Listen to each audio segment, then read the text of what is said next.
All right, welcome. It is Tuesday, April 7th.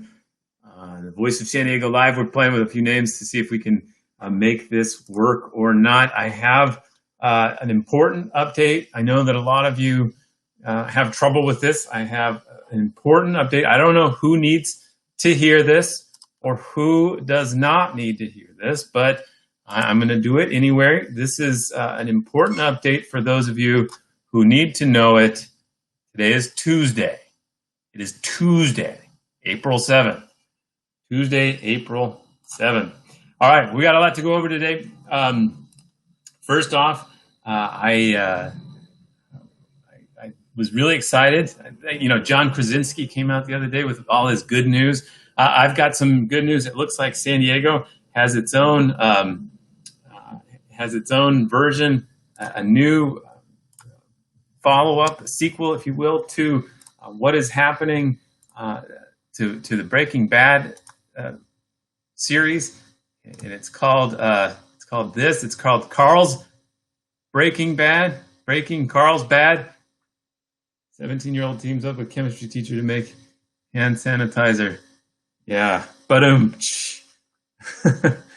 it is a special time. Obviously, a lot of cool things happening like that. All right. Well, we got a lot to go over. There's desperation in San Diego streets. Our Lisa Hallstatt went right into the middle of it, talked to a lot of people. We've got some interesting maneuvering going on at San Diego City Hall. We're going to discuss. And I also wanted to get into a thing that's been going on with the United States Navy. It's been fascinating to watch, and I'm sure all of you have been paying attention to it a little bit. Let's get right into it. You may not have followed everything that's happened, but it has been extraordinary to follow. This is the saga of Captain Brian Crozier of the USS Theodore Roosevelt. He was the captain of the ship, the CO as it's called. He sent this extraordinary memo to his superiors in Washington, D.C., saying that there had been an outbreak of COVID-19 on his ship. He wanted the permission to be able to stop what they were doing, stop in Guam, get people off the ship, leave maybe 10% of the ship on board so that the sailors on board so that they could deal with the nuclear powered reactor, all of these things. The nuclear reactor that powers the ship, and make sure that they could get everybody off, because they were trying to quarantine individuals in like the gym and stuff like that. They were not able to keep people separate. He says in his memo that, look, if this was a wartime, we would just keep going on. We'd fight. We'd take the sacrifices that came, but this is not a war. And our most precious asset that we have are our sailors. We have to protect them. So he sends that memo. One thing to send the memo, though, ended up in the San Francisco Chronicle. Not sure how it ended up in the San Francisco Chronicle. I'd love that story. Maybe one of the reporters there had a connection. Maybe somebody handed it to him or her. Who knows? We do not know exactly why that happened, but that is supposedly what got him in the most trouble. Soon after that, he was fired from his role. He was relieved, not fired from the Navy, but relieved of his command of the ship, which is a significant thing to happen. Usually happens after some kind of major accident or otherwise a huge scandal. He is pushed out of that role.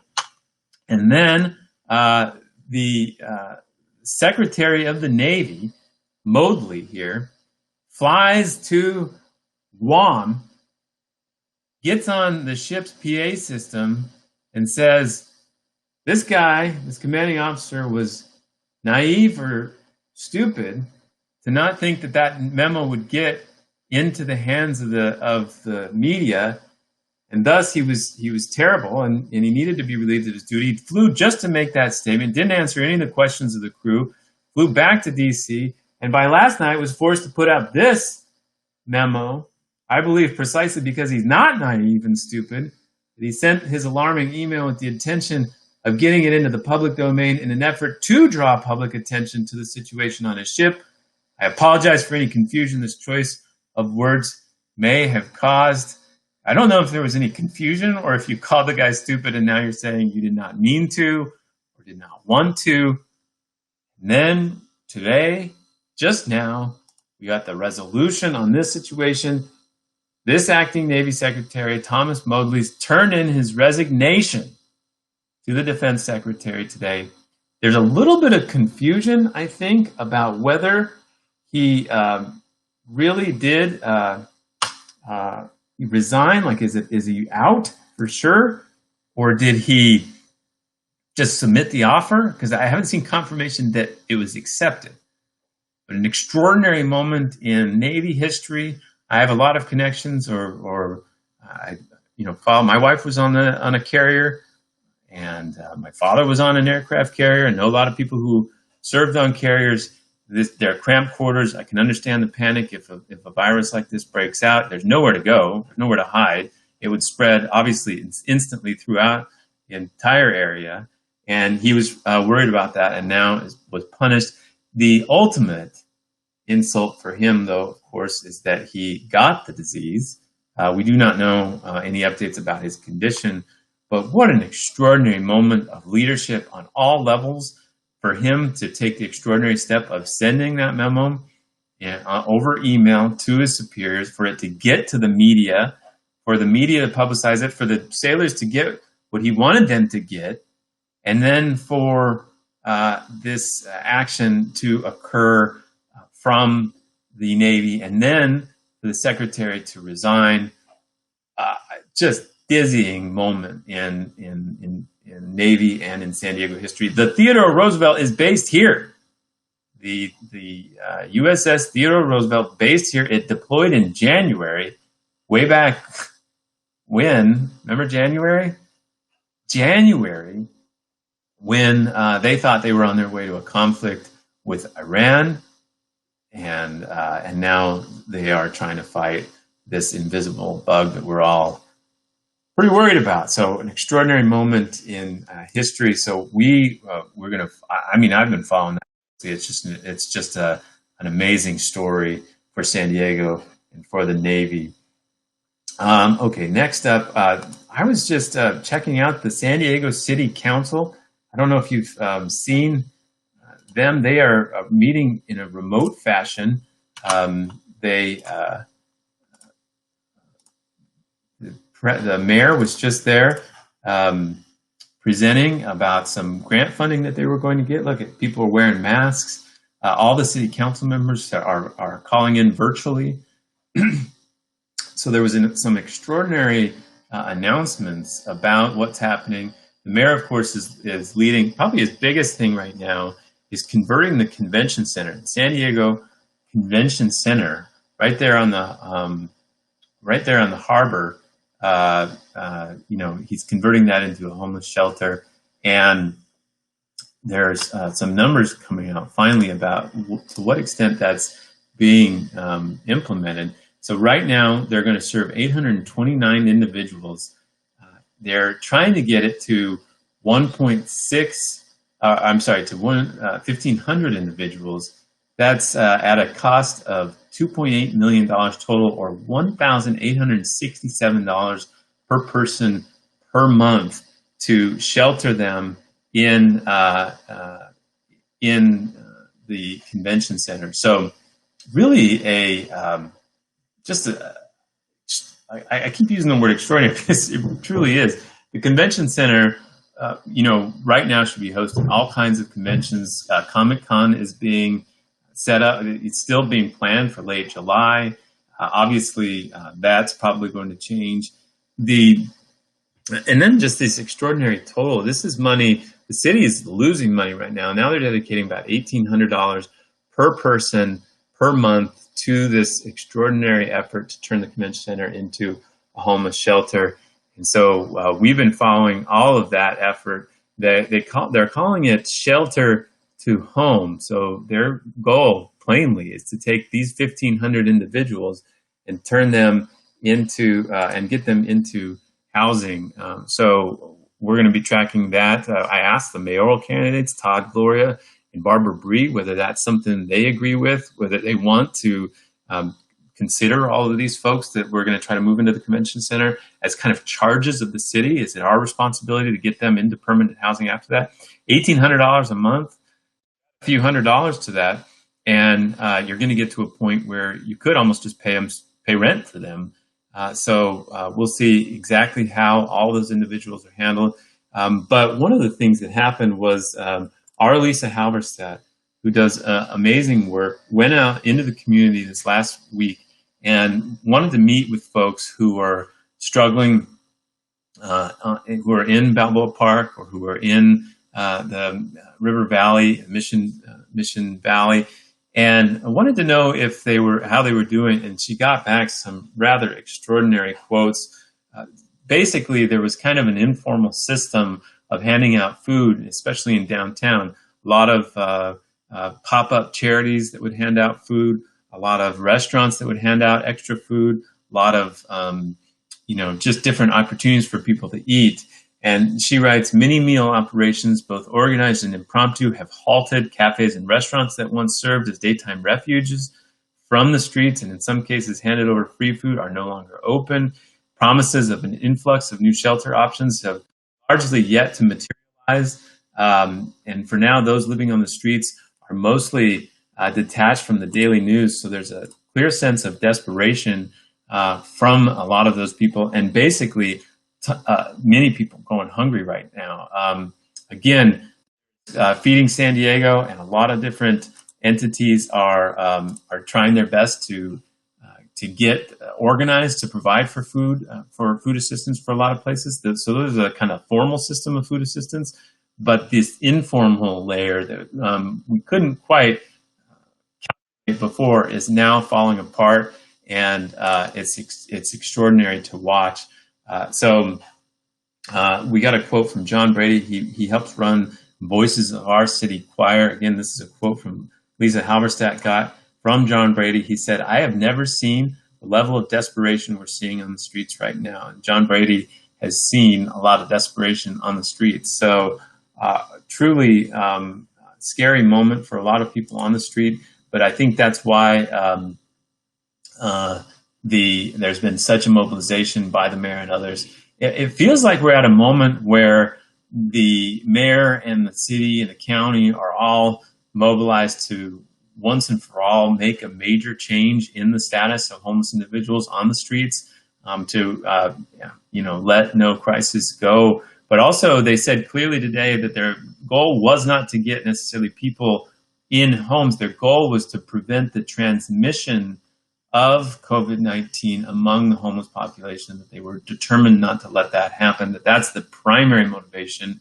But once you start taking 1,500 people into a shelter like the convention center, and you kind of make the goal that you're going to get them into a permanent home, that's going to be a commitment the city's going to have to really work hard to make good on. I know we're going to be fascinated to follow that.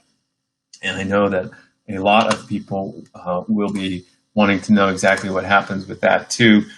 We sent our Vito Stefano out to check out one pop-up, the Dewara Consciousness Foundation. Not sure what their essence is, but they were out feeding. The line for that downtown the other day was just extraordinary and heartbreaking to see on our streets. And so another sign of just how awful San Diego already was with some of these situations, but now with it being pushed in an extraordinary economic collapse, this is the kind of reality a lot of us are seeing on the streets.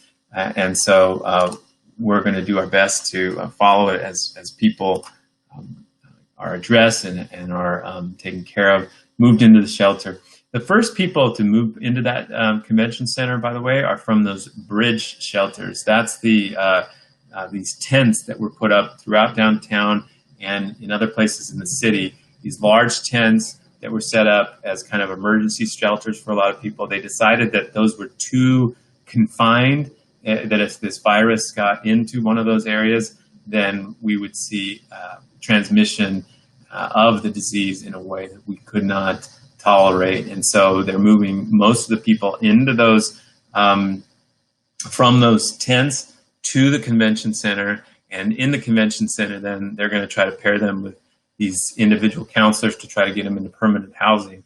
again, with that price tag per person, hopefully that can translate into actual housing that is of a permanent nature for those folks, so that they can start to get their feet under them as they rebuild their lives. So really an intense moment in the city of San Diego. We've been following that and a couple of other things. One of them today, there was some news. Speaking of the convention center, you remember at the beginning of last month, we had an election. I'm not sure if you remember that. It was way back in the olden days when we had an election March 3rd. One of the pieces on the election was the effort to raise the hotel room tax to pay for an expansion of the convention center, and then to use some of the other money to find assistance for homeless individuals and to repair roads. Well, now the convention center, of course, has moved into a shelter itself, has become a shelter itself. And so there's still some talk, though, about that election. That was Measure C on the March ballot, and it got a tremendous majority of San Diegans to support it. It did not get 2/3, though. It didn't get 2/3 of the vote. 2/3 of the vote is what's usually required for a special tax increase. So that's, there's kind of two tax increases in California. One is a general tax increase. If you just want to give the government more money to do more of what it does, then you can approve that with just a majority vote of the people. If you want to give the government money to do a specific thing, like build a stadium or expand the convention center, then you need to get 2/3 of the vote. So they didn't get 2/3. They got like 65%, barely below the threshold. So they got a solid majority saying they liked the idea, but they did not get 2/3. However, a few years ago, the state Supreme Court ruled that citizens' initiatives may not require the same threshold. They may not fall under that same part of the California Constitution that says you need to get 2/3 of a vote to increase taxes. The Supreme Court ruled that citizens' initiatives might not fall under that part of the Constitution. And so people took from that, they deduced from that ruling that if you did a citizens' initiative to raise taxes, you may not need 2/3 of the vote to get those taxes passed. So so a lot of people interpreted that as, wow, we could actually pass special taxes like a tax for the expansion of the convention center if we do it as a citizens initiative. And so they deliberately, in San Diego, the mayor, the hotel industry, a bunch of other people, including labor, that supported the tax increase, Measure C, they set it up as a citizens initiative for this express purpose of, at this very moment, should they come in less than 2/3, they could make a legal argument that it actually passed, that they didn't need 2/3.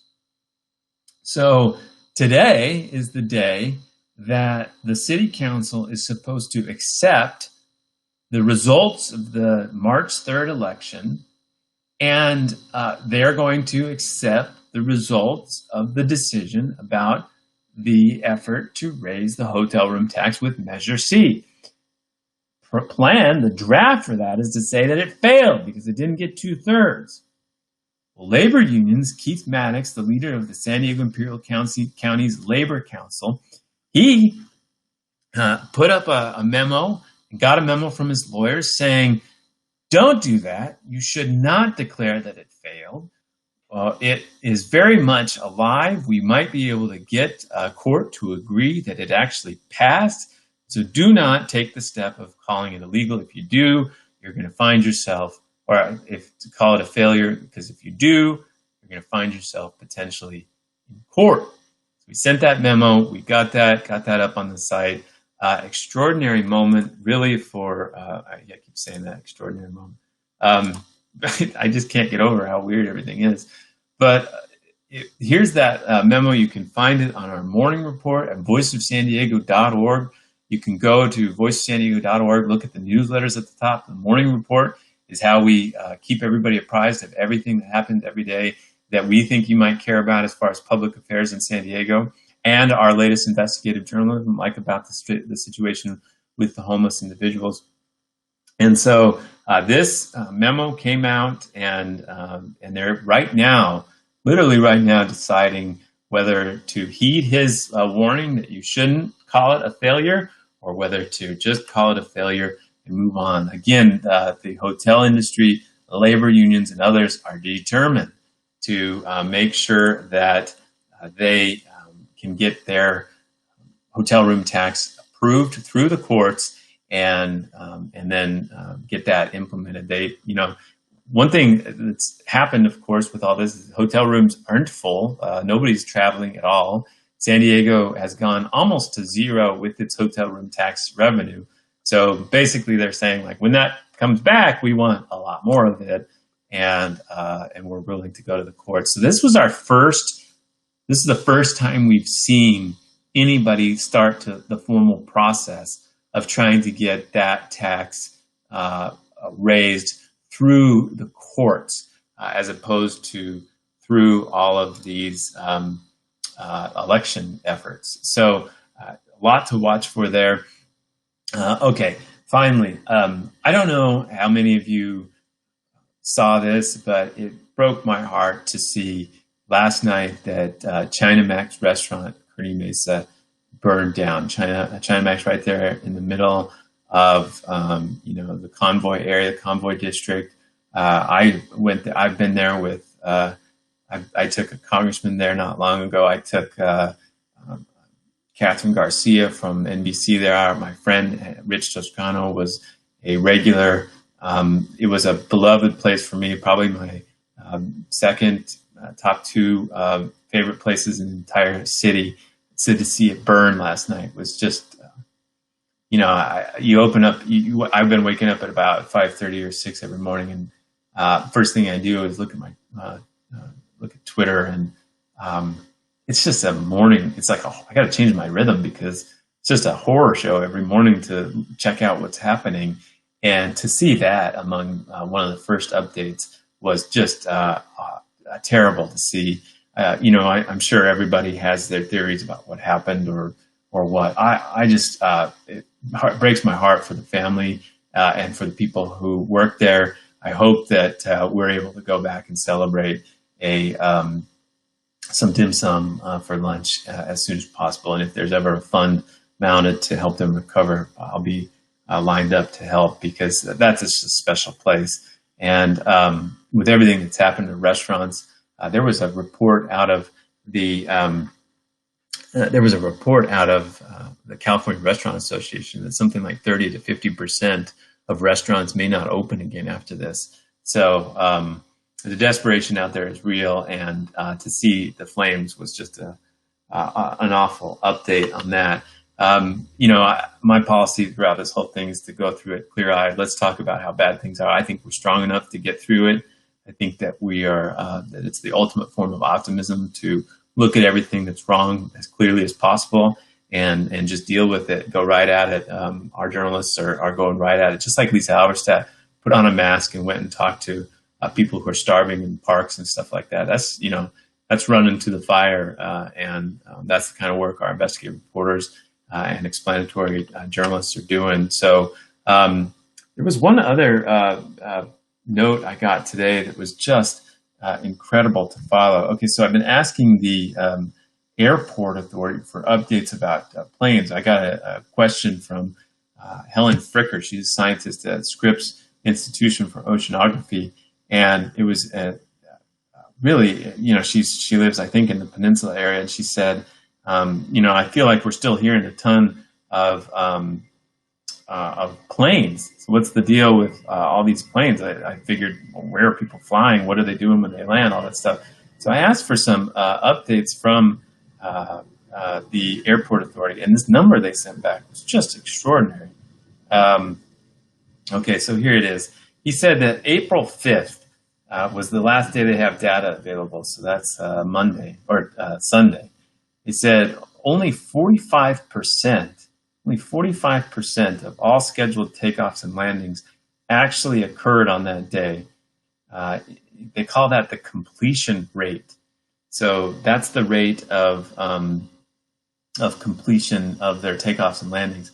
In other words, they had 409 takeoffs and landings scheduled, but only 185 were completed, less than half. 185 takeoffs and landings. In normal times, on any given day, our completion rates between 96 and 99% on a normal day. We were looking at stats earlier. There was as many as 2,000 takeoffs and landings. So just a remarkable shift. So you might still hear planes, but there are far fewer of them, and life continues to change. We've been following, in particular, the question about whether the airport authority would go forward with perhaps the most expensive public investment and construction project in San Diego's history. That's the revamp of the Terminal 1. Terminal 2 was revamped not too long ago. Beautiful new buildings, a lot of space. Terminal 1 is not beautiful, does not have a lot of space. So we've been really wondering whether that project was over. They had gotten every approval. They'd gotten labor on board. They got other agencies on board that were reluctant to at first. And now we hear that all of these places are asking for relief. These airlines and others are asking for not just to pay more, but to pay less in their fees to the airport. And that means less that they can use for things like revamping Terminal 1. So we'll be following that. All right. I went through all the news items I wanted to talk about. If you guys hear of any support efforts for Chinamax or any related things, I would love to hear about them and pass them along. That was just a gut punch. But I also want to hear from any of you. Do you have any questions about what's going on? Any questions you want us to look into? We have a team of investigative journalists. We're working on the story in 3 parts. One, the healthcare angle and the resources that our doctors and nurses have available to deal with this crisis. 2 is the government response. So how often, the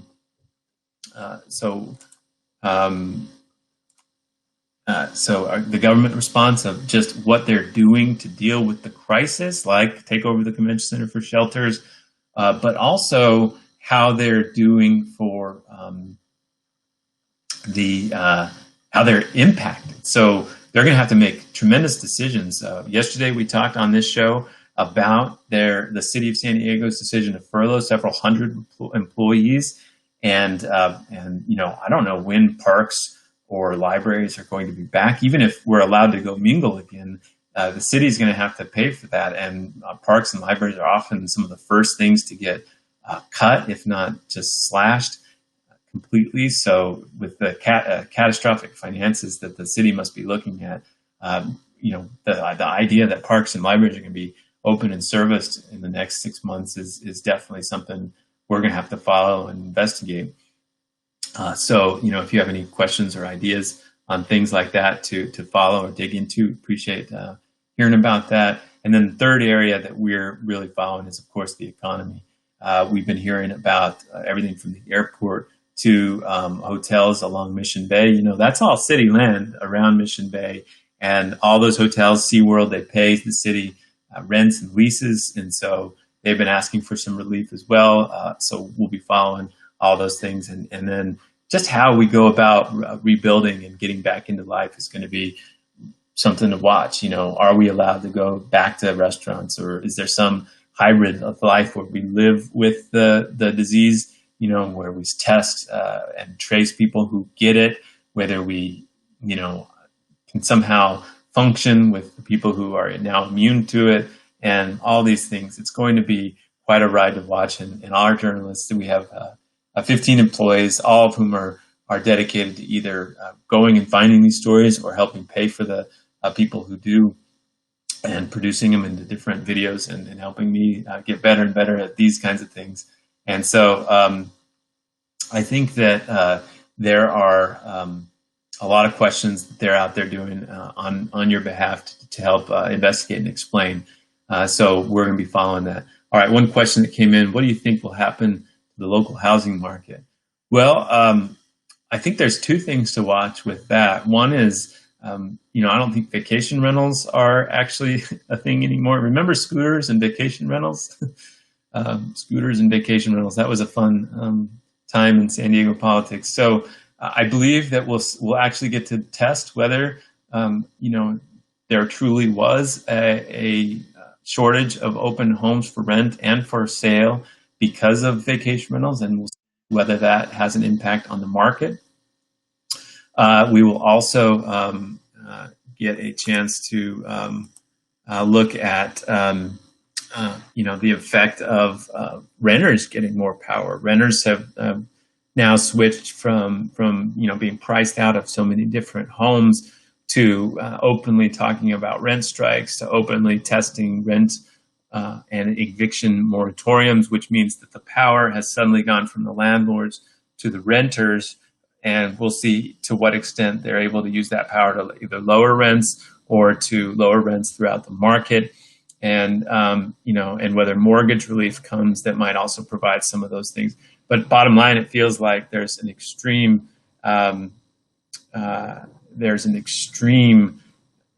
correction happening because of the complete economic shutdown. There's a follow-up here. Why would vacation rentals go away? Do you really think San Diego tourism is dead? It's dead right now. Maybe it's just in a coma. It's hibernating or whatever. But it is completely zeroed out. There's nobody coming. And so I think that we'll get to see whether, a lot of those vacation rentals, whether people can just hold on to them or whether they actually try to get them back into the rental market so they can start getting their own revenue in soon. I would assume that if you have a vacation rental just sitting empty, there's a chance that you might turn it into the regular rental market. Now, I'm sure there's some second homes here that have been reserved that they were just making money off of the side that they'll just keep it empty now, which would probably be there. But yeah, tourism is dead right now. Now, will it come back? I don't know. When will tourism come back? When will you go to another place and feel comfortable going there, walking around, going to the restaurants, all those things? It's going to be really weird to watch. Are there any plans by Sandag to open up roadways for walking and bicycling so we can get outdoors and keep safe distance? This is a really interesting question. We were talking about it in our morning meeting today. So just to be clear, Sandag is the San Diego Association of Governments. They manage a half-cent sales tax that is used to match with federal and state funds to build highways and transit projects. They do not manage any of these roads. They do not maintain them. They don't police them or anything like that. And so the decisions to maybe close streets, which I've heard a lot of rumbling about, would be a decision of each individual city and the county that manages its own roads. And so I think there's going to be more and more pressure that if they leave the stay-at-home order in place, that the sidewalks are crazy right now in many neighborhoods. It's very hard to stay far apart. And I think it makes sense for some select roads to be closed to vehicle traffic. I haven't been driving much. I don't know about you. We should close some of these roads to vehicle traffic and allow people to walk in the streets so they can maintain a distance and still get some air. So I do think some of those discussions I would encourage some city leaders to move on closing some of these areas and allow people, especially vulnerable people who want to get out, to get proper distance from people. And so that's something we'll be watching as well. So just that's how that works with Sandag and the different agencies.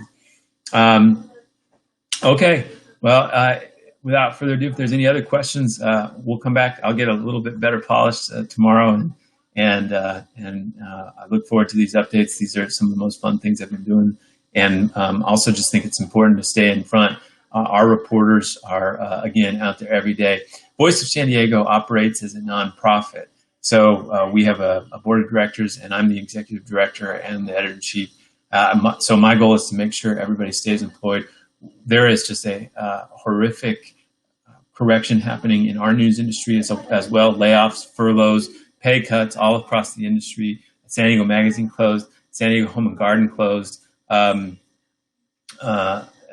Diego City Beach shut down, at least temporarily. There's been layoffs in other parts of the local industry, layoffs all across the country.